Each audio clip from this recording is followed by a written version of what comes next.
Familia.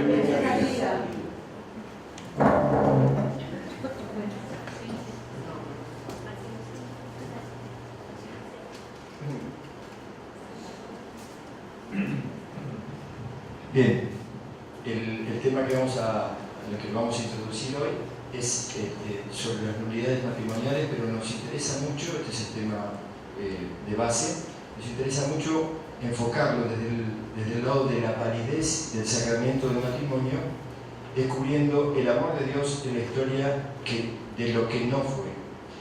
El concepto del matrimonio es importante concebirlo como cuáles son los elementos que le dan validez para después desembocar en lo que no le da validez o lo que no es válido. Vamos a encontrar que existe una relación muy estrecha sobre aquello, si no cumplo esto, el matrimonio no es válido. El matrimonio se basa fundamentalmente, ¿por qué tocamos este tema fundamentalmente?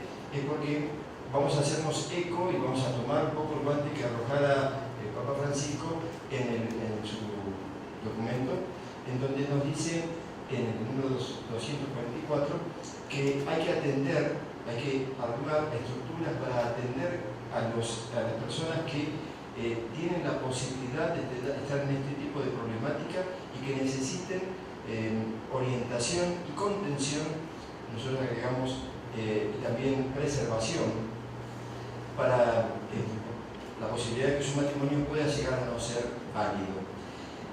Para nosotros creo que es clarísimo, es decir, como agentes pastorales, los matrimonios tenemos que tomar este guante y tenemos que hacernos cargo de esta tarea. De gente que nos rodea y de gente que nos rodea tan cerca como nuestros propios hijos. De poder orientarlos y poder preservarlos y poder decirles, mira, esto es lo que te conviene, esto no, saber que las consecuencias son estas, prepararlos para eso. ¿Cuántos hay que también están en esta problemática y que necesitan cierta comprensión? Ya sea porque sufren muchísimo el dolor de haberse frustrado en su vocación matrimonial, o por lo menos que se den cuenta si esto realmente es o no es válido. Estos objetivos son los que queremos abordar a la luz de lo que Schoenstatt nos regala también y que el Padre tanto ha elaborado desde, por ejemplo, como documento muy claro que tenemos los lunes por la tarde, las charlas del lunes por la tarde, el Padre ha desarrollado especialmente este concepto de matrimonio. Y tenemos que partir un poco de la base, ¿no? Que el Padre habla un mismo idioma, en todo caso el Papa y el Padre se entienden muy bien cuando hablan de que el matrimonio es una alianza de amor. Y esta alianza de amor, que es lindo para nosotros que sea alianza la palabra, esta alianza que dice el catecismo también, una alianza de amor, una comunidad de amor. Y en nosotros se traduce como solidaridad de destinos, especialmente eso. Y cómo nosotros podemos llegar a ayudar a que otros descubran esa verdad en esta posible solidaridad de destinos que puedan llegar a tener. Para empezar, podemos comentarles como un breve cuentito, ¿no? Pero es Stephen Covey, algunos de ustedes lo conocerán, es psicólogo, psiquiatra y ha recibido distintos pacientes y comenta en uno de sus comentarios en este libro, dice, se acercó un paciente a consultarme sobre sus problemas familiares y me dice, tengo grandes problemas, no sé cómo, me parece que me voy a separar. Le dice, ¿qué puedo llegar a hacer? Dice, bueno, ¿tú la amas? No sé, no la amo. Entonces ámala. Pero te estoy diciendo que no la amo. Bueno, ámala. Pero no insista, estoy diciendo que no la amo. No, ámala. Amar es algo que puedes hacer vos, es volitivo. Y en esto radica la esencia de donde vamos a empezar a trabajar, dónde estamos parados. Claramente vamos a ver que amar, querer, casarse, implica tener libertad y capacidad. Y esta libertad y esta capacidad son, faltando uno de estos elementos, nos vamos a dar cuenta que el matrimonio no sería válido. Desde ahí nos podemos parar para empezar a ver el gran panorama de lo que son estas causales de nulidad que pueden llegar a existir. Yo creo que es muy claro esto, no se trata de solamente hacer una información sobre cuáles son estas características, sino trabajar especialmente en para qué nos sirve todo esto. porque queremos aprovecharlo, queremos orientar a otros y queremos estar preparados para poder encontrarnos con problemáticas para que podamos por lo menos, no sé si resolver, pero por lo menos orientar. Sí, ¿dónde está la novedad de este tema? En realidad, las nulidades canónicas y su proceso son tan viejos como el código canónico. Pero la intervención de Francisco en Amoris Laetitia es donde cambia la óptica. El proceso canónico, Francisco está invitando a verlo como un servicio pastoral, como una puesta a disposición de las personas que atraviesan estas crisis matrimoniales para poder clarificar qué es lo que pasó en ese matrimonio que no fue. O sea, los dos presupuestos básicos del matrimonio católico sacramental son la libertad y la capacidad. Si alguno de los dos elementos falta, el matrimonio ha sido nulo. En el ejemplo de Covey, lo que no sabemos es si la persona no quería amar a su esposa o no podía amar a su esposa. Porque desarrollar el amor implica capacidades y vocaciones. Vocación a generar una comunidad, capacidad de donación, capacidad de escucha. Hay personas que tienen capacidad viciada, enfermedades del tipo de las obsesiones, las compulsiones, las fobias, las enfermedades incapacitantes psicológicamente quitan la posibilidad de la persona de dominar su mundo volitivo, ¿no? Eso es un aspecto.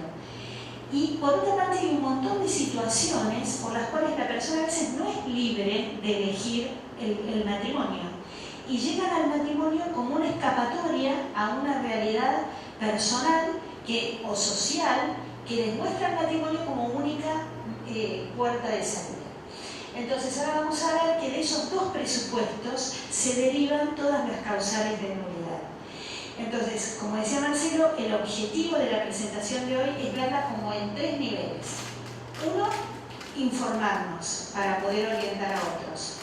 Dos, tratar de buscar la prevención de matrimonios nulos. O sea, ¿cómo hacemos para educar a nuestros chicos, a nuestros novios y clarificar estos aspectos previo al matrimonio, ¿no? Dar como un análisis mucho más profundo en el noviazgo sobre aspectos que van a estar involucrados después. Y tres, si nosotros como Johnnstadtianos asumimos o quisiéramos asumir algún servicio pastoral en orden al acompañamiento. Los procesos canónicos, yo he llevado casos por más de 25 años al tribunal y periódicamente antes uno iniciaba un proceso canónico, duraba como 5 años y los tribunales han ido incitando a que los procesos se acorten, ¿verdad? Que los trámites sean más breves. A veces hay como cierta rémora en la iglesia frente a este tema, hay prejuicios, entonces cuesta dinamizar los procesos. Francisco, en Amoris Laetitia, justamente insta a que los procesos sean más rápidos, a dinamizarlos, a ponerlos al alcance de las personas, que sean gratuitos. Yo debo decirlo con dolor que mis colegas, muchos de ellos, han hecho de esto una cosa como muy exquisita y a veces tramitar una nulidad ha sido carísimo y como una cosa muy exclusiva, propio de la princesa de Mónaco o de algunos otros que han logrado la nulidad. Y sin embargo, la vocación de este proceso es un servicio, ¿no? Muchos tribunales piden a los profesionales que actuamos la posibilidad de hacerlo gratuitamente, o sea, tenemos la obligación, si nosotros presentamos los casos y por lo menos si el tribunal nos lo pide, que lo tenemos que hacer gratuitamente, tenemos ese compromiso, porque la idea es que las personas lleguen a poder liberarse de muchos dolores y clarificar qué es lo que pasó allí, ¿sí? Por eso, bueno, el proceso canónico es un instrumento. Vamos a mirarle, muchos de mis colegas también en el gremio hacen de esto como una ciencia infusa, compleja, con un vocabulario difícil. La idea yo creo que de Francisco, a través de los dos documentos que acompañan a Amoris Laetitia, hay un documento que se llama De motu propio y hay otro sobre, bueno, son dos donde se desglosan las cuestiones procesales, ¿no? Que no están en el documento que salió del sínodo. Y allí se indica justamente el proceso como un servicio. Entonces, podemos decir que el proceso se transita para certificar la verdad sobre el vínculo conyugal. O sea, es la verificación a ver si ese vínculo existió o no existió, o no podía existir por alguna falta de libertad o de capacidad. La finalidad, ya dicho en realidad por Benedicto XVI, en un discurso a los abogados de la Rota, dice: la finalidad no es complicar la vida de los fieles, sino ser un servicio a la verdad. Sobre esto podría contarles muchas experiencias, pero a veces las personas se desaniman en los procesos largos, tienen que revisar su vida, tocan la parte más dolorosa de su vida. Entonces, en honor a esta banda, deberíamos poder acompañar mejor estos procesos, ¿no? Bien, ¿qué es lo que hace el proceso canónico? Objetiva, se hace un análisis que se presenta ante los jueces, que son en principio canonistas, en su mayoría son sacerdotes, pero existe la posibilidad para los laicos de integrar los tribunales canónicos. Lógicamente eso es como un proceso muy, diríamos, no muy acelerado, ¿no? Hay muchos tribunales que asumen a jueces laicos, pero algunos han empezado a incorporar. Y también como defensores del vínculo también existe la posibilidad de que un laico participe en un tribunal canónico. A nosotros nos parece maravilloso porque a veces el derecho se presta para elucubraciones y abstracciones, y no nada mejor que un laico para entender los problemas matrimoniales, ¿no? Ojalá si hay colegas entre nosotros y se animen a llevar adelante estos procesos, porque creo que desde la visión del laico se hace mucho más dinámico. Pero bueno, los análisis son objetivos. Intervienen un juez, o sea, 3 votan en la sentencia. Uno de los jueces es el que conduce el proceso. Hay un defensor del vínculo. El proceso no es contradictorio entre los cónyuges, sino son los cónyuges contra el tribunal. O sea, el tribunal yendo por la presunción de la validez y las partes postulando la nulidad del matrimonio. La contradicción entre ambos se produce porque el derecho da la posibilidad de que cada cónyuge dé su versión de los hechos, pero la idea no es, digamos, popularmente echar nafta al conflicto y que se reproduzca en el tribunal canónico una discusión que ya hayan tenido los cónyuges anteriores, sino clarificar, ¿no? Bien, bueno, ahí yo puse no existe la autodeclaración. Esto es muy importante. ¿Por qué existe el proceso? Porque el matrimonio no es un hecho disponible para las partes. ¿Qué quiere decir disponibilidad? No, si él y yo estuviésemos de acuerdo en que hicimos un matrimonio nulo y lo dijéramos, eso es ineficaz, no produce efecto jurídico. ¿Por qué? Porque el matrimonio, si bien se constituye con la voluntad y la libertad de ambos, es un sacramento, ¿no? Y como sacramento adquiere un carácter institucional. Uno funda una familia a partir del sacramento del matrimonio. Lo que no es disponible por la mera voluntad o ánimo de cualquiera de los dos. O sea, en todo caso la disponibilidad es ponerlo a juicio de expertos para que se haga un análisis sobre eso y luego sí una declaración. Porque es un tema que bueno, tenemos que entender claramente. Hay algo que es clave en el matrimonio católico, es la indisolubilidad. En este sentido, o se está casado o no se está casado. O el casamiento es válido o es nulo. Así como entonces ambos contrayentes son los que se otorgan el sacramento, o sea, no hay ministros, los ministros son ellos mismos. Cuando se sella el sacramento en Dios, se transforma en indisoluble. Si el matrimonio es válido. Si el matrimonio es válido, no se selló eso. Por lo tanto, para disolver o para dirimir si esto es válido o no es válido, es que se realiza todo el trámite de la nulidad matrimonial. Esto es en función y en defensa de lo indisoluble del matrimonio. Entonces, siempre que el matrimonio es indisoluble. Y si no, no hubo matrimonio.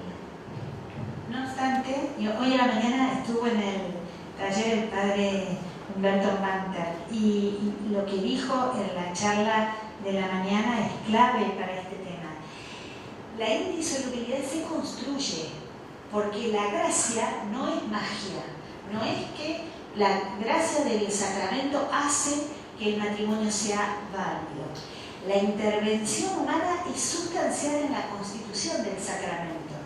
Entonces, me pareció súper interesante lo que planteó en el sentido de que como el matrimonio es un concentrado de valores, es un concentrado valórico. Ahora, que lo sea en forma ideal no quiere decir que los cónyuges tengan adquirido ese concentrado valórico, ni que por obra de una bendición sacerdotal esto obre mecánicamente en el sacramento. O sea, tiene que haber una disposición y una capacidad que es constitutiva en este sacramento.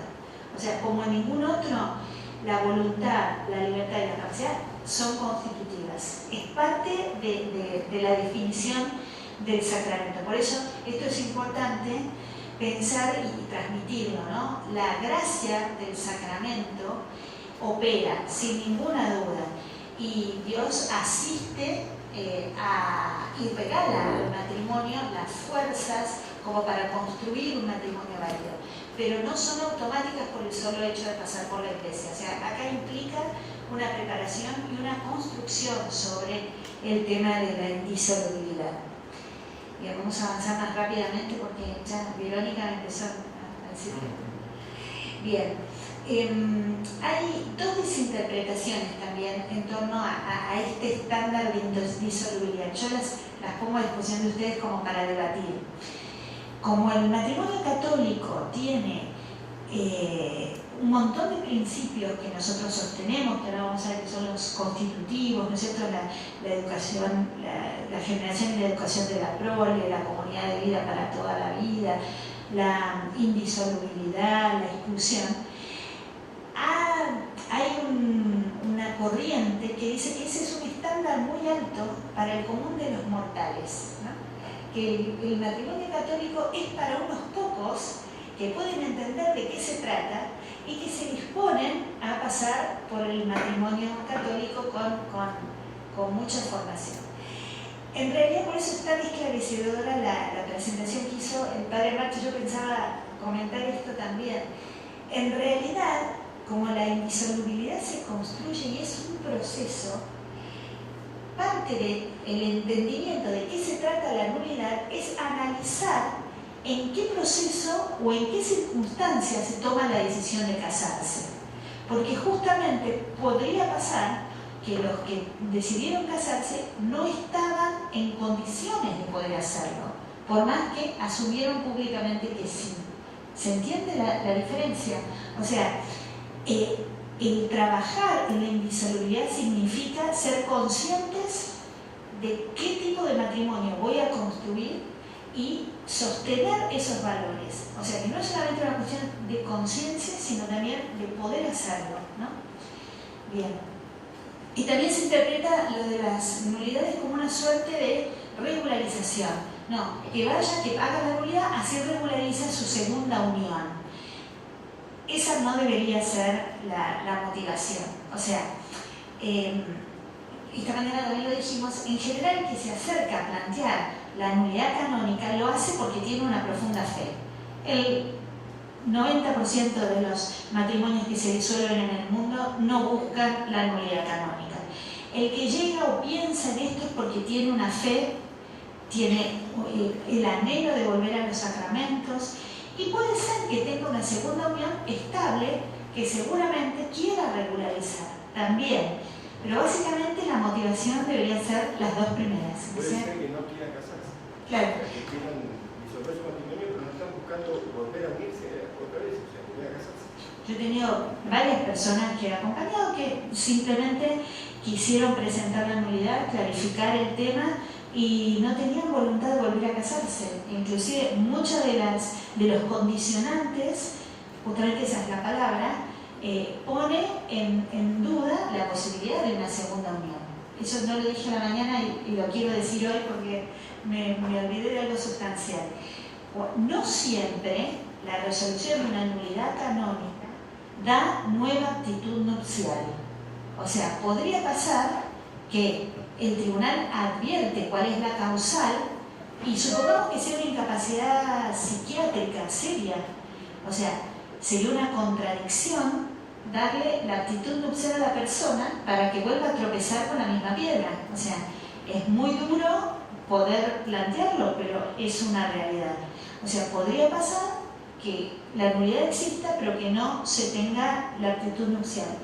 O también podría pasar que la actitud nupcial esté condicionada. Supongamos, no digamos una incapacidad de las más terribles, una esquizofrenia o no sé, pero una neurosis, una psicopatología de estas que se puedan avanzar. Yo he visto sentencias donde el tribunal dice, bueno, los contrayentes tendrán nueva actitud nupcial luego de desarrollar un tratamiento, obtener una certificación de algún profesional que diga que ha superado el problema, ¿sí? O sea que también esto, si acompañamos o nos decidimos acompañar estos procesos, también hay que alentar en la parte la idea de que no necesariamente hay una actitud nupcial luego de la sentencia, ¿sí? En realidad, en términos generales, de los muchos casos que yo he llevado, casi todos recuperan la actitud nupcial, pero dependiendo de la causal, eso está presente. Bien, vamos a avanzar un poquito más rápido. Bien, recordamos más porque ya lo sabemos, pero la definición del matrimonio, la definición canónica del matrimonio, ¿no? La alianza matrimonial por la que el varón y la mujer constituyen entre sí un consorcio para toda la vida, ordenado por su misma índole natural al bien de los cónyuges, esto es muy importante, la generación y educación de la prole, y que fue elevada por Jesucristo a la dignidad de sacramentos. Por eso entre bautizados no puede haber contrato matrimonial que no sea por eso mismo sacramento, ¿sí? Ahí están todos los elementos que venimos describiendo y los fines del matrimonio, ¿sí? Ahí los tenemos esquematizados, ¿sí? La unidad, la exclusividad, nos casamos con una persona, con ella y para toda la vida. La fidelidad, ¿sí? La indisolubilidad. El Papa dice una cosa muy interesante: la indisolubilidad no debe ser entendida como un límite a la libertad, sino la libertad opera porque se elige la indisolubilidad. Porque muchos dicen, en realidad es una limitación a esa libertad. No, la libertad opera en la elección de ese modelo, ¿verdad? La búsqueda de la prole, y esto es lo central, que es lo que el padre fundador va a hacer escuela sobre esto, que es propender el bien del cónyuge. El fin del matrimonio es hacer feliz al otro, que el otro sea pleno, ¿sí? Entonces, tiene que haber esa actitud generosa hacia el matrimonio. A veces hay personas constitutivamente hedónicas, egoístas, narcisistas. Esa persona no tiene capacidad, por más que quiera, por más que lo asuma, de hacer un matrimonio válido, ¿sí? Bueno, y finalmente la sacramentalidad. Bien, esto es más de lo mismo. Acordémonos, dos elementos constitutivos: libertad y capacidad. Si falta alguno de ellos, el matrimonio es nulo. Estos son los fines del matrimonio también presentados esquemáticamente, ¿no? La generación y la educación de los hijos. En esto tengo que hacer una aclaración. No quiere decir que la incapacidad de procrear haga de por sí un matrimonio nulo. ¿Dónde estaría la nulidad en este caso? Si uno de los cónyuges lo sabía y no lo comunicó, o lo ocultó, o engañó al otro, o cuando para el otro tener hijos es sustancial y el otro le oculta que tiene una dificultad o una incapacidad para lograr su consentimiento. Ahí es donde está la nulidad. ¿Por qué? Porque los fines del matrimonio son tres. El segundo es el apoyo mutuo y la comunidad de vida con el cónyuge. Entonces, aunque el primero esté ausente, ¿cuántos matrimonios hay que no tienen capacidad reproductiva, digamos? y sin embargo son hermosos matrimonios donde se han confortado y se hacen felices toda la vida. Entonces recuerden, para que opere, digamos, este vicio, tiene que haber un ocultamiento o una intención dolosa de que el otro no sepa, ¿sí? Y dice la teología sobre el matrimonio que también es un remedio, un apaciguamiento para los instintos. Los que venimos trabajando hace muchos años en el sacramento del matrimonio, no nos gusta esta forma de presentarlo, porque nosotros tenemos una visión de la sexualidad mucho más rica, mucho más plena, ¿sí? Y algún día se propende a que esto se modifique, se saque así del... Pero bueno, está. Nosotros podemos iluminarlo desde el pensar de nuestro Padre, con todo lo que sabemos de rico de nuestra entrega mutua. Bien. Bueno, vamos a las causales, que es lo que más importa. Yo traje, espero por ahí que somos menos, esta mañana a lo mejor podemos hacer más rápido. Yo traje un caso, si se animan lo podemos mirar un poquito, intercambiar y después resolver las preguntas que nos plantea el Congreso. Bien, para las causales de nulidad están divididas en incapacidades, en vicios y en impedimentos. Las incapacidades, como les decía más tempranito, están en el Código Canónico, en el Canon 1095, 1 y 2. Fíjense, por un lado, carencia de suficiente uso de razón. La segunda es defecto grave en la discreción de juicio. Y la tercera, incapacidad para asumir las obligaciones emergentes del matrimonio. Las explico más decodificadamente. Estas son las dificultades de índole psicológica, que están como graduadas, de más grave a menos grave. En el primer canon es la carencia de suficiente uso de razón. Acá estamos hablando de personas que no dominan su capacidad de pensar y de actuar. Yo tengo nuestra hija más grande, estudia psicología, se está por recibir, y a mí me clarificó una vez que me dijo: mira mamá, estas personas son las que pensar, o sea, desde el pensamiento al acto no tienen filtro, ¿no? Por ejemplo, una persona que se suicida es pensar y hacerlo, no tiene un filtro que le impida hacerlo. Hay muchas personas que viven con esta incapacidad en su constitución psicológica. Este filtro está ausente, entonces no pueden dominar los actos de la vida. Son estas personas que hacen actos irracionales, ¿no es cierto? Bueno, esto es terriblemente incapacitante. ¿Por qué? Porque impide la comunidad de vida.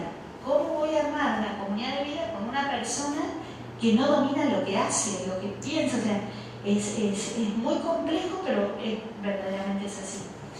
El defecto grave de la discreción de juicio son las neurosis, las compulsiones, las obsesiones, que son, a lo mejor no incapacitan para todos los actos de la vida, pero sí para construir una sociedad matrimonial válida. Yo esta mañana contaba el caso de que tuve un matrimonio donde ella era una maestra jardinera, dulcísima en apariencia, una mujer hermosa, pero obsesionada con la limpieza. Obsesionada. Se casan.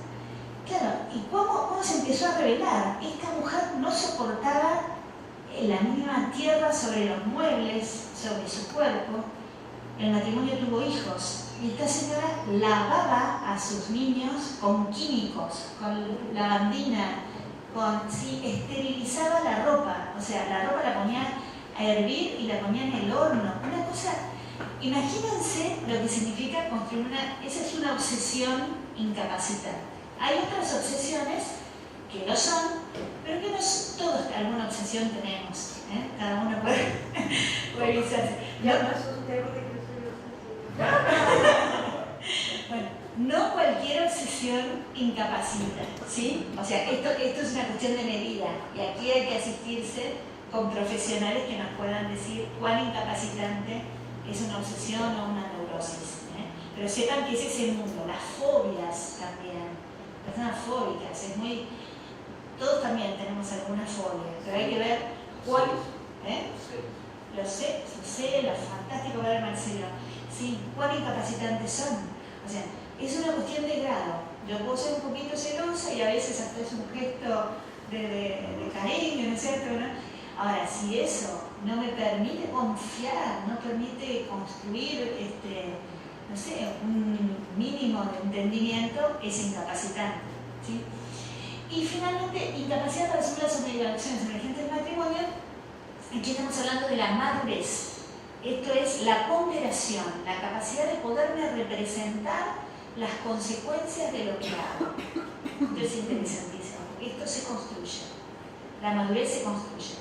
Ahora, hay personas eminentemente maduras, y creo que todos nosotros tenemos en la cabeza algún eterno inmaduro, que puede tener 60 años y estar inmaduro como si tuviera 13, ¿sí?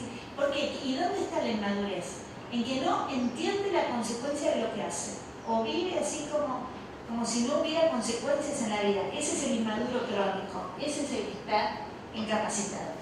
Y después la ignorancia sobre la naturaleza del matrimonio. Este es un canon interesantísimo, porque este canon hay que resignificarlo. Cuando el código se redacta, la ignorancia no se presumía. ¿Por qué? Porque el matrimonio católico y el matrimonio civil eran uno, y uno se casaba en las parroquias. Mis abuelitos se casaron en la parroquia de España, de Zaragoza, el mismo día por iglesia, y no existía esta diferenciación civil y canónica, ¿sí? Ahora, luego con el tiempo, la ignorancia sobre el matrimonio, ¿en qué consiste hoy?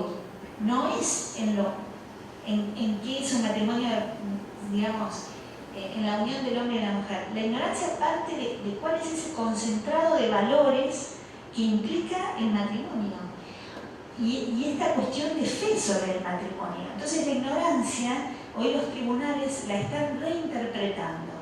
Hoy yo diría, esto es, por ahí no es jurisprudencia de todos los tribunales, pero yo diría por la presunción inversa. Hoy creo que la ignorancia sobre el sacramento católico no debería presumirse.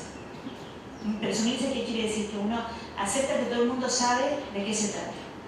Y todos nosotros sabemos que las preparaciones previas al matrimonio católico las valoramos a veces como insuficientes, como rápidas, como inmediatas al sacramento, y este universo no termina conociéndose profundamente, ¿no? Bien, vamos a ir más rápido. Los vicios, ¿no? Aquí ya sería incapacidad. Estos son vicios que hacen a que el consentimiento no haya sido pleno. ¿Por qué? El error sobre la persona física, supongamos. ¿Qué es lo que hace que el matrimonio se anule? Él me dijo, y yo me enamoré de Marcelo Bobiglia, profesor de arte, Johnsbatiano, él estaba en la juventud masculina, y para mí fue importantísimo que tuviera fe, que todo lo que él detentaba sea cierto. ¿Cuál sería el caso? Que yo me hubiese casado con Marcelo Bobiglia y de pronto viajamos y me presenta el documento en migración y se llamaba José Pérez. Y resulta que en vez de ser profesor de arte era, no sé, cualquier otra cosa. Y que ese es el error sobre la persona física, sobre la identidad. Pero no es la identidad del documento solamente. Siempre va acompañada del error sobre la cualidad de la persona. Porque para mí, darle el consentimiento a él, era muy importante que él fuera veraz, que él fuera católico, no sé, por decir, y no me hubiese casado con él si eso hubiese sido mentira.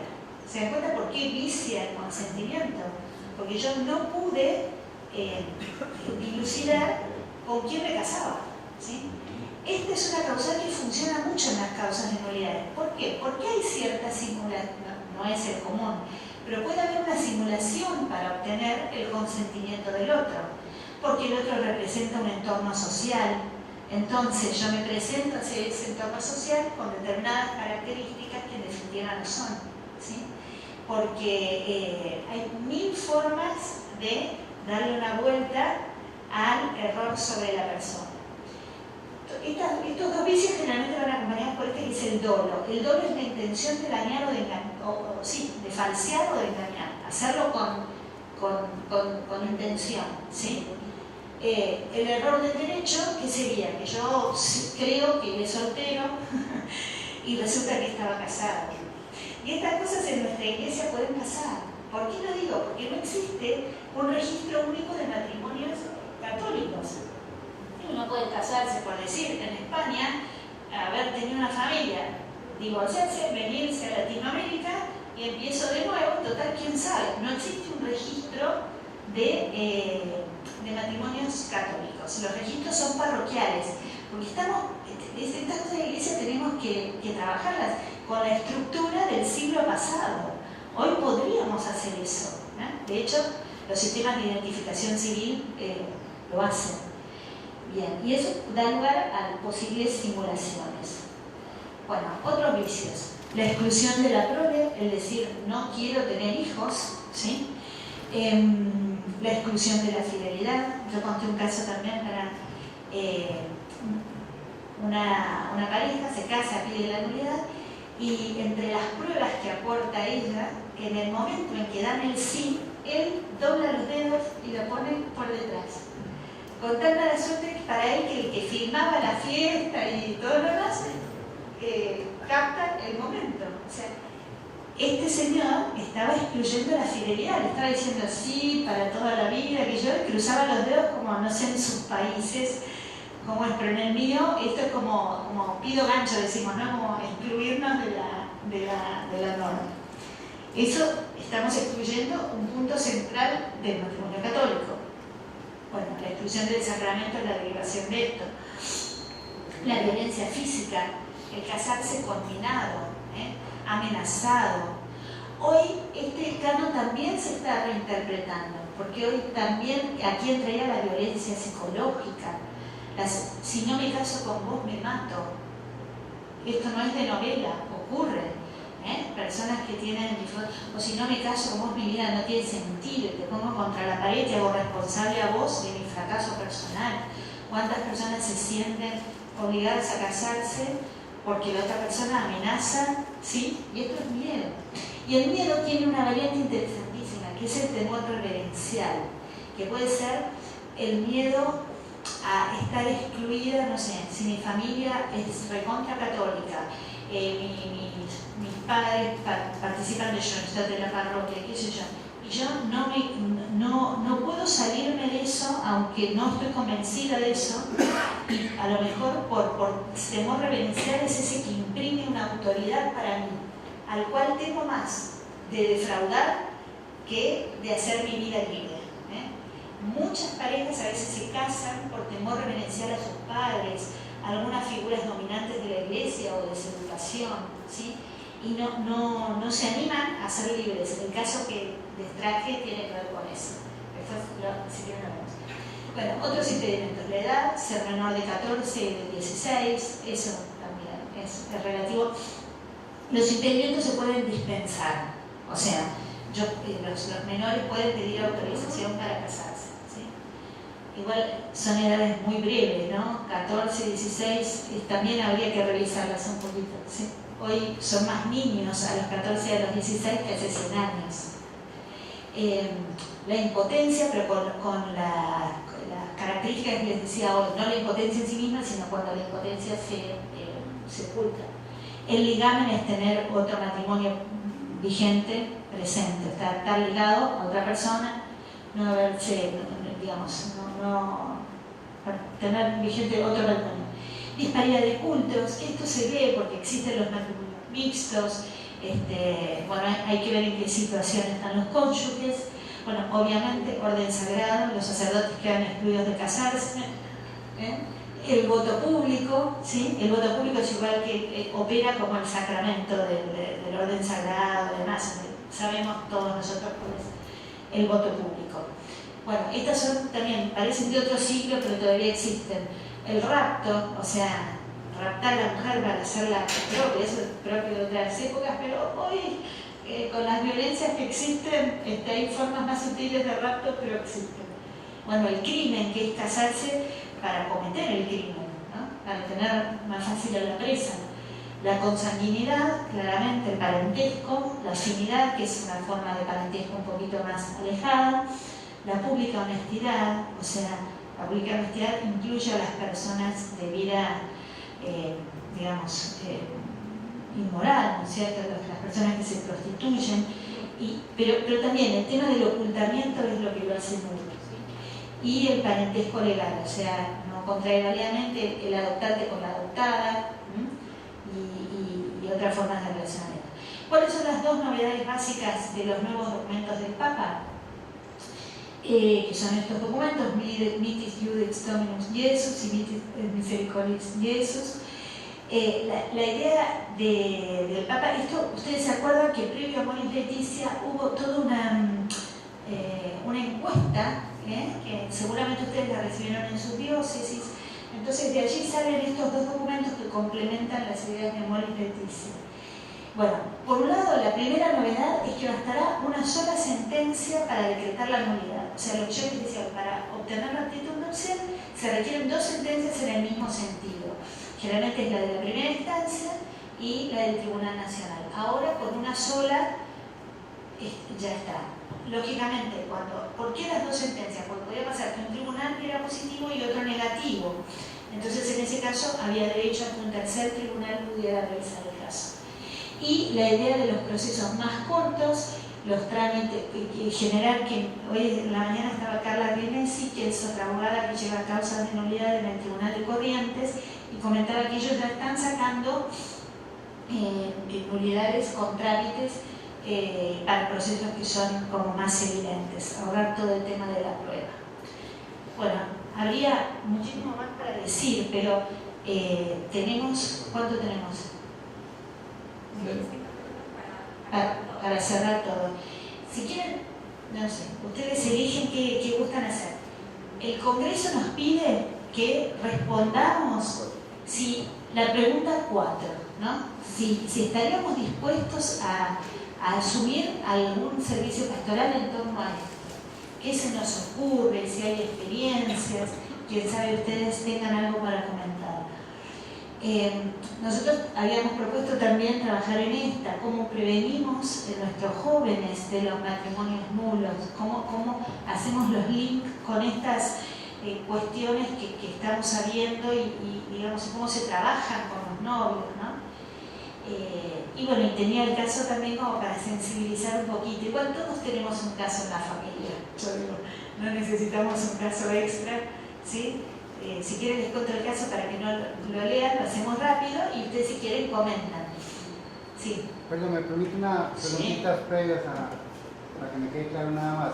Entiendo entonces que las causales de la nulidad son previas al sacramento. Claro. No existen causales en el desarrollo después del sacramento. Exacto. Gracias por la pregunta, yo en el apuro me olvidé de decirlo. Sí, tiene que ser preexistente. Que sea preexistente no significa que sea evidente. A veces muchas psicopatologías están encubiertas, no se manifiestan y luego de celebrado el matrimonio explota por alguna reacción, por alguna cosa. El ejemplo de los celos. O sea, yo sé que mi novia o mi novio es celoso, pero puedo mantenerlo en relación de noviazgo. Una vez hecho el sacramento, el celo aumenta en niveles enfermizos y eso es lo que se puede dar en este sentido. Exactamente, si pruebo, exacto. La negación de la pareja, que no quiere ver una actitud evidente en el otro. Perfecto. Esto también me da otra cosa que omití decir, son tantas cosas. Que en general las causales se presentan en un cónyuge y en el otro. O sea, el que postula la nulidad dice, no sé, mi cónyuge ha sido incapaz para asumir las obligaciones emergentes del matrimonio y demás. En general, no es que sea exclusivo de uno de los cónyuges el padecer una causal. Podría ser que en el otro esté esto mismo que dice nuestro amigo Giancarlo, que haya una negación, o sea, no solo que a veces están encubiertos, sino que a veces yo no lo quiero ver, ¿sí? El otro es un poquito mentiroso, resulta que era un fabulador, pero la novia lo disculpa, va a cambiar en el matrimonio, no, yo lo voy a hacer más veraz, pero era un mentiroso enfermizo, un psicópata, ¿no? Entonces, también está en si lo veo o no lo quiero ver. Y en ese no querer ver, puede ser que en el otro contrayente haya miedo, haya falta de libertad, haya temor reverencial, vaya a saber, un terrible miedo a la soledad, un miedo enfermizo a la soledad. Yo siempre digo, el síndrome de la chica de 38, 40 años que no está de novia, y esto pasa en las juventudes, y que, bueno, en definitiva, me subo a cualquier micro antes de no casarme, ¿Sí? Ese es un miedo terrible a la soledad, a no concretar la vocación. Es tan incapacitante como el miedo o el temor a la violencia. ¿Qué pasa con las adicciones? El chico bebía Claro. y él pensó, en el matrimonio yo lo voy a sanar. Claro. Y es un alcohólico. Claro. Y no, la tenía. O sea, hay casos donde sí, pero todos sabemos que es muy difícil de remitir. Y todo tiene que ver con la actitud del adicto. Si quiere dejarse ayudar, si lo ha intentado, porque también, o sea, hay muchos casos donde esto de ayúdate, te ayudaré, ¿no? Si el adicto no te abre una puerta, es muy difícil que remita, ¿no? A veces los adictos terminan internados compulsivamente porque no hay modo de que vayan voluntariamente. Ahora, la voluntad se puede conseguir luego, ¿no es cierto? Aunque el inicio sea compulsivo, pero no hay tratamiento eficaz si el adicto no quiere mejorarse. Y eso es lo que invalida, porque es imposible hacer una comunidad de vida con alguien que está en otro canal. Es duro, es muy duro, pero es... Sí. En las causas tienen que ser anteriores. Sí.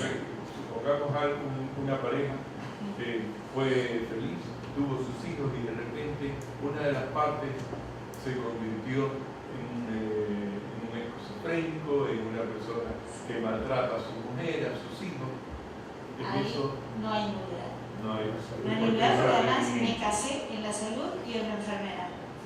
Entonces, no quiere decir, o sea, la iglesia tiene un remedio o un camino que es la separación canónica. Yo no tengo que poner en juego lo que decía hoy el padre Aparta. No puedo pedirle el martirio a una persona que vive con una persona que golpea, ¿sí? Pero si contrajo esa enfermedad después, yo hasta tengo el deber de asistencia, ¿no es cierto?, de procurar su bien. Ahora, si está en riesgo mi vida y mi dignidad, yo debo poner a salvo esa vida y esa dignidad.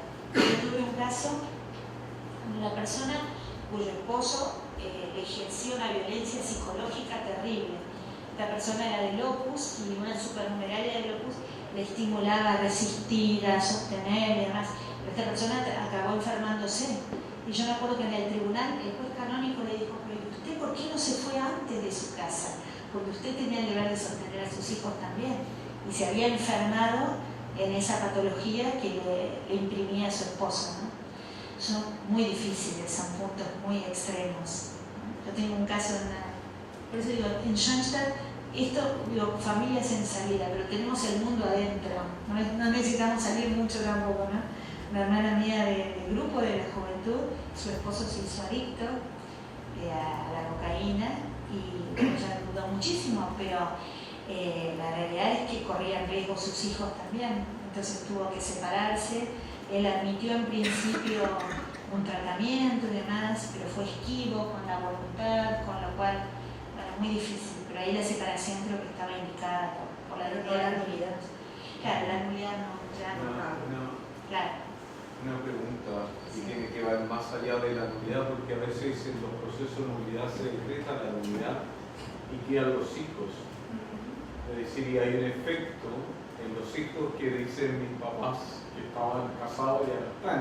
Es decir, provengo de dónde vengo. Sí. Eso se ajustó, ¿no? Sí, es duro, pero proviene de un matrimonio nulo canónicamente. De un matrimonio natural, digamos, civil, no sé cómo podemos decirlo, pero sí. Hay que trabajarlo. Muchos papás también, ya estamos, eso desinhibe ir al trámite de la nulidad, porque dicen que les van a otorgar a los hijos un dolor muy fuerte. Pero bueno, también los hijos crecen, ¿no? O sea, una cosa es plantearlo cuando los chicos tienen 8 o 9 años, pero cuando tienen 20, 25 y que hacen su vida. Teóricamente, perdón. Tal vez yo quiero aclarar un tema para que me quede claro esto. Las causas que tú acabas de enumerar ahí, yo las puedo conocer antes de casarme. Claro. ¿Sí? Y como decían muchos de aquí, pensando en que puedo cambiar a mi cónyuge. Claro. ¿Sí? Una vez que ya me casé, ya no puedo yo tomar esas cosas como causa de nulidad. ¿Es así? Claro, por eso. El tema es, tiene que haber estado preexistente, ¿Ya? Y oculto. justificar que no las pude conocer o que conociéndolas las negué por una incapacidad mía, ¿no? Y ya lo demás es parte de la suerte del Es matrimonio. decir, si yo he conocido al adicto y quise conformarle o alcohólico o celoso o tocó aguantar, porque así viniste, ¿sí? Ese es el tema. Salvo, pero siempre hay una cuestión de grado. Yo puedo, por decir, vamos a poner un ejemplo, yo puedo ver lo que es un alcohólico social. Una cosa es el alcohólico social que toma en una reunión y demás, y otra cosa es el alcohólico permanente, que toma todo el tiempo y es obsesivo, y ahí se junta la adicción con la obsesión. En este segundo caso, es probable que lo haya tenido en ciernes y que fuera peor.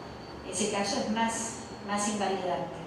Y una cosa que yo dije esta mañana, es importante también, no es que las causales operen automáticamente. O sea, cada caso merece su ponderación original, por eso no son ley. Las causales están en la ley, pero se verifican en los casos y hay que atravesar el proceso, porque hay que ver cómo esa causal operó en la historia concreta de estas personas. Y hay un temita, cómo sentencian los jueces de los tribunales canónicos. Esto es importante. No es que 5 testigos me da, como en el derecho penal, una pena plena prueba y eso da nulidad. O sea, puede haber causas que hay muy poca prueba, pero los jueces alcanzan lo que se llama certeza moral. El juez canónico, antes de sentenciar, se tiene que poner en presencia del Espíritu Santo y interpretar esa causa con los indicios que esa causa va generando. Puede ser que alcance la certeza moral sin tener pruebas terriblemente contundentes. Vale una sentencia en ese convencimiento. Y puede ser al revés, que tenga preciosas pruebas, pero que el juez advierta que esas pruebas no le dan certeza moral. Hay personas muy pillas también, que arman pruebas fantásticas, y esto es folclore de los tribunales, pero esto es así. Si le pido el informe al psicólogo tanto o al psiquiatra tanto, que tiene tanto prestigio, me cuesta más dudar de ese informe, ¿no? Entonces, los abogados somos terribles. Y en eso el juez tiene que saber ver, ¿no es cierto?, si esa prueba que parece contundente. Por eso el juez toma las audiencias, conoce a las partes, ¿sí? Es una gran responsabilidad. Yo vengo de una generación de los 55 años, pero en mi época, algunos de mis compañeros y amigos se casaron porque metieron la pata, se dice en Ecuador, porque la chica se quedó embarazada. ¿Sí? Y claro, al poco tiempo se dieron cuenta que no era su vocación y se han separado. Y luego han conocido a una persona ideal y tienen relaciones duraderas, estables, y tienen al resto de hijos y están muy bien. Ahí, ¿cómo les puede ayudar el derecho canónico? Yo les traía ese caso. Que se los doy. Si los cuento rápidamente, el chico de Acción Católica, padres católicos, amigo del párroco, de un cura del pueblo de la provincia de Buenos Aires, un pueblito chiquitito así, sus papás ultracatólicos, se pone de novia con una chica muy inteligente, pero demasiado despierta, de ciudad, digamos, estudiante universitario. Este caso la deslumbra a él, ¿no? Entonces, claro, tienen un noviazgo apasionado. En ese noviazgo apasionado, la chica queda embarazada. Claro, él, bastante timorato, así como muy sujeto a su familia, pensó que lo mejor era darle un padre a ese hijo. Y no, él sabía que no amaba a se dio cuenta con el tiempo de ese noviazgo que realmente no tenía vocación para casarse con ella. Pero se casa para darle un padre a ese hijo. Lógicamente, ese matrimonio duró lo que un lirio. Ahora, presentamos la causa en el tribunal canónico. ¿Cuáles fueron las causales? El miedo grave a su entorno, el temor reverencial a sus padres, al párroco, al pueblo, a su grupo social, a su pertenencia, y la falta de libertad, porque no se sintió libre, ¿no? Y bueno, había varias causales en ella también, una cuestión relacionada con la pública honestidad. Bueno, finalmente el tribunal le dio la nulidad por el 1095.3 y por el 1103, que es el tema del miedo. Pero bueno, hay que ver cada caso, no quiere decir que cada caso de estos haya sido nulo, porque también es cierto, por eso esto es lo que tiene que ponderar el juez canónico, el abogado que lleve la causa y el servicio que eventualmente pudiéramos organizar, hasta dónde la persona pudo representarse o no pudo representarse, las consecuencias de ese acto que hacía. Por eso son cuestiones que hay que dilucidarlas en el tránsito del proceso. Y perdóname que No, por favor. tengo unos casos ahí que Sí. me interesa saber. Esta es una señora que tuvo sus hijos con su marido, estaba de pronto el tipo se alojó y se desapareció. Se fue a vivir Sí. a Chile.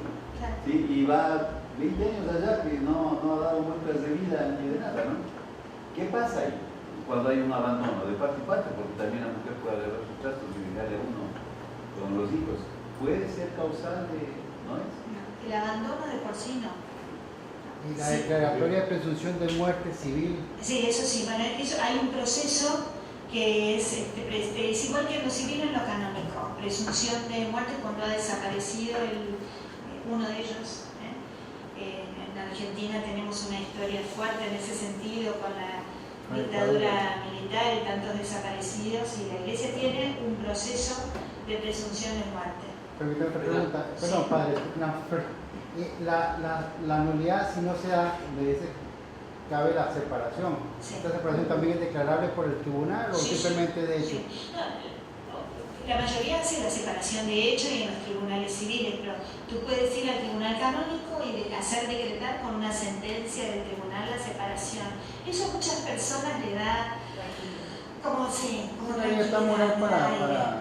Sí, sí. En el caso que presentara el amigo del abandono, no entra ese dentro de la causal, porque dice una de las bases del matrimonio La es comunidad de vida y la procreación y educación sí. de los hijos. Aquí no ha habido educación de los hijos, no ha habido preocupación por la pareja. Así es. Ha habido evidente falta de voluntad inicial porque la prueba.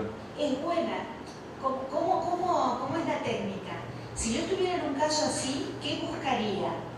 Testigos, y en lo canónico valen los parientes, los que están más cerca, que me dijeran, realmente, porque allí se mezcla, no es solo el abandono, es el error sobre el matrimonio o la ignorancia sobre lo que es el matrimonio cristiano, no sé, tendría que probar que lo que él hizo con su abandono es consecuencia de una exclusión.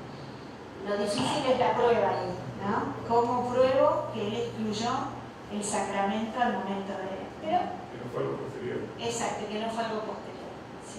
Rita, Sí. un matrimonio inválido se puede validar en el caso de los años por la convivencia matrimonial y el amor. Precioso, sí. Qué linda pregunta de un caso, uno de La Plata, de unos chicos que también, si dijera, para mí era inválido ese matrimonio. Sin embargo, el amor, la paciencia, el deseo, y ahí vamos, la capacidad. O sea, ambos tenían capacidad para poder desarrollar, y como decía el padre Ambante, ¿no? Era un proceso, y lo pudieron convalidar. Muchas veces pasa. Yo me acuerdo cuando hice el curso, estaba de novia con Marcelo, así que miren, sí, 27 años de casado. Y yo me acuerdo que el pobre lo torturé, porque yo iba a las clases y venía y decía, Marcelo, nosotros no hablamos de esto. Marcelo, No se queden, mi preocupación era hacer un matrimonio súper claro, está re consentido nuestro matrimonio. Pero bueno, pero claro, seguramente supongamos que, no sé, hubiese habido alguna ignorancia nuestra, no sé, con la buena voluntad y el amor se purgó, ¿no? Eso es En real. mi caso es que la chica quiso escapar de la casa. Claro, O sea, no hay ninguna intención de casarse, simplemente huir de la casa paterna. Y se casó con él. claro. Pero en el tiempo se Lo aprendió a enamoró amar, perdidamente y tienen Claro. ahora 6 hijos. Maravilloso. Y sí, sí. Esto de la que la indisolubilidad se construye y que es un proceso. Sí. Y en la Puede misma empezar muy línea mal. del pensamiento del Padre, si se hace la nulidad por esa misma razón y con los años se enamoran, pueden volverse a casar. Eclesiástico. Sí. Un matrimonio eclesiástico que se anula puede con las mismas partes rehacerse. Claro, porque el matrimonio no existió. Siempre y cuando no sea una causa que lo inhabilitó a una de las partes. Exacto, sí, sí. Y la última, ahora sí, por favor, es la última. Porque lo- ¿Qué pasa si es que el matrimonio se realiza ante un sacerdote falso? Sí, O no eso. autorizado. O no autorizado. Sí, porque... No, ese es un proceso documental. Eso se puede convalidar. A veces se ha querido usar para anular, Ya. pero es una cuestión de validez de las actas, no del matrimonio. Porque en realidad el sacramento no lo opera el sacerdote. El sacramento lo operan los cónyuges. Pero se habla de la sanación radical. Sí, exacto, de la sanación a raíz. Sí, hay que revisarlo un Pero es poquito. el acta, no es el matrimonio. Es el acta, no es el matrimonio. Sí. Podría y no podría, a ver, yo complejizo las cosas y a veces problematizo más, pero me parece que está bueno porque en este público se puede hacer. Ahora están de moda estos pseudo matrimonios, que me voy a Punta Cana, me pongo un vestido blanco, me pongo al lado del mar y traigo un gurú X que nos casa. Obviamente que ese no es un sacerdote autorizado. Ahora, si yo quiero hacer valer eso como un matrimonio sacramentado, estoy errado de medio a medio. Entonces, ahí la causal de nulidad, no sé si está en los contrayentes, que tenían una desinformación terrible del sacramento, que no les importó mucho prepararse, ¿sí? O sea, es una combinación. Por eso cuando se plantea la sanación en raíz hay que analizar un poquito también si no hay cuestiones encubiertas o una cuestión, no sé si es solo documental o sea un tema de forma. Una pregunta en ese sentido, si un padre X va y los casa en Punta Cana y los bendice y los contrayentes no tenían idea de no era de nada, era bonito todo esto. Ahí puede haber nulidad. Y yo creo que sí, en ellos, en la ignorancia. En la ignorancia. Pero esa nulidad es siempre y cuando yo la llamo, porque quiero separar. Yo tengo unos muy buenos amigos cristianos que se casaron en las Bahamas con quién sabe qué. Pero es una familia ejemplar, feliz y muy activa y tiene sus hijos y están en Dios. ¿Sí? Y estoy seguro que si voy yo les planteo esto ahora mismo, le acabo de escuchar que porque te caes de las Bahamas, como que sabe nadie que van a entrar en una crisis. Ya, no hablo que ya se validó. Claro, es lo del padre, se convalidó. Sí. Antes tenía una pregunta, pero ahora me voy porque... En el caso de esta pareja que se casa en la Bahamas o donde sea, y digo, tiene todas estas imperfecciones sacramentales, y después de X tiempo resulta que por el aniversario invitan a un sacerdote y hacen una renovación de votos. Sí. Esa renovación de votos automáticamente borra todo el vicio del pasado. Sí. Sí, de alguna manera estoy haciendo una expresión pública de que quiero serte fiel para toda la vida y que me estoy casando contigo para generar una comunidad de amor. Existe el casamiento en extremis, que es cuando no existe sacerdote y hay peligro, no sé, en barcos se está hundiendo y los cónyuges quieren casarse. El casamiento en extremis, hasta el capitán del barco está autorizado a tomar ese De acuerdo. Ahora, perdóname que te... No. Me parece que la pregunta anterior ahora la reformulo en base a esta pregunta y respuesta. Sí. En ese sentido, cuando nosotros nos casamos hace mucho tiempo, el cursillo prematrimonial hablaba de muchas cosas, pero de esto nada. Entonces, en los cursillos prematrimoniales de ahora no sé si se hablan de estas cosas, de las causales de tener. Pero si no fuera el caso, y allí voy al número 4, dice qué estamos haciendo al respecto, no sería que la pastoral vaya en este sentido, o sea, en el sentido de que vamos a tener un entendimiento de qué es el matrimonio y cuáles son las causales de disolución. Ay, maravilloso. Sí, ya quizás un poco para salud mental de la secretaria, así ella nota y tenemos conclusiones. Esta es la idea. O sea, la idea de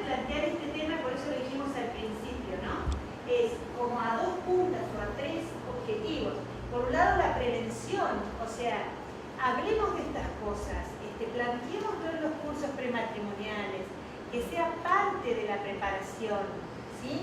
Y digamos, motivarlo de alguna manera, o sea, los que están, por eso nosotros, los que están con novios, los que están trabajando en las charlas prematrimoniales, esto hay que introducirlo, para que las partes se obliguen a hablarlo, a que sea parte de su dilucidación.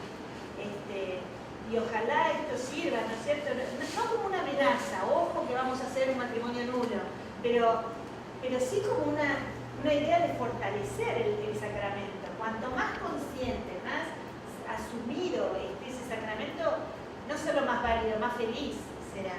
Entonces, yo creo que esa es una línea súper importante. Gracias. ¿No? Pero tú puedes anticipar esta unidad y quizás con eso separar una relación de pareja que puede ser. O sea, yo te traigo un punto que lo miré ahí, porque también tengo amigos que son primos hermanos entre sí, y se han casado y tienen sus hijos y son felices, y si bien eran primos hermanos, tienen su Pues la relación matrimonio estable. personal, la relación de felicidad que puede tener.